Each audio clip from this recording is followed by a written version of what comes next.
الله ولي الذين آمنوا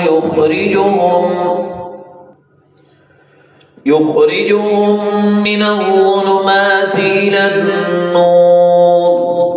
والذين كفروا أولياؤهم الطاغوت يخرجونهم من النور إلى الظلمات أولئك أصحاب النار هم فيها خالدون ألم تر إلى الذي حاج إبراهيم في ربه أن آتاه الله الملك إذ قال إبراهيم ربي الذي يحيي ويميت قال أنا أحيي وأميت قال إبراهيم فإن الله يأتي بالشمس من المشرق فأت بها من المغرب فبهت الذي كفر والله لا يهدي القوم الظالمين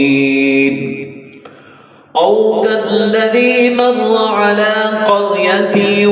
وهي خاوية على عروشها قال أنى يحيي هذه الله بعد موتها فأماته الله 100 عام ثم بعثه قال كم لبثت قال لبثت يوما أو بعض يوم قال بل لبثت 100 عام فانظر إلى طعامك وشرابك لم يتسنه وانظر إلى حمارك ولنجعلك آية للناس وانظر إلى العظام كيف ننشزها ثم نكسوها لحما فلما تبين له قال أعلم أن الله على كل شيء قدير وإذ قال إبراهيم رب أرني كيف تحيي الموتى قال أولم تؤمن قال بلى ولكن ليطمئن قلبي قال فخذ 4 من الطير فصرهن إليك ثم اجعل على كل جبل منهن جزءا ثم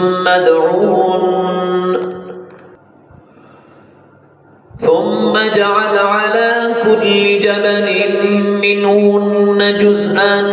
ثم ادعهن يأتينك سعيا واعلم أن الله عزيز حكيم مثل الذين ينفقون أموالهم في سبيل الله كمثل حبة أنبتت 7 سنابل في كل سنبلة 100 حبة والله يضاعف لمن يشاء والله واسع عليم الذين ينفقون أموالهم في سبيل الله ثم لا يتبعون ما أنفقوا منا ولا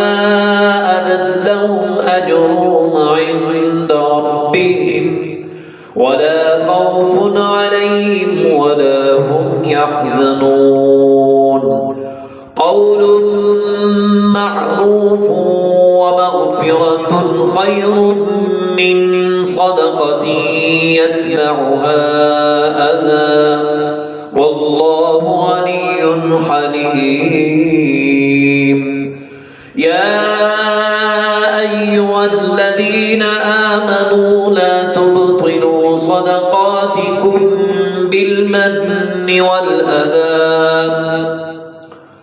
كالذي ينفق ماله رئاء الناس ولا يؤمن بالله واليوم الآخر فمثله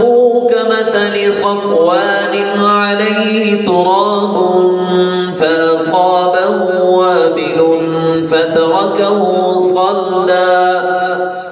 لا يقدرون على شيء مما كسبوا والله لا يهدي القوم الكافرين. ومثل الذين ينفقون أموالهم ابتغاء مرضات الله وتثبيتا من أنفسهم كمثل جنة بربوة أصابها وابل فآتت أكلها ضعفين فإن لم يصبها وابل فطل والله بما تعملون بصير.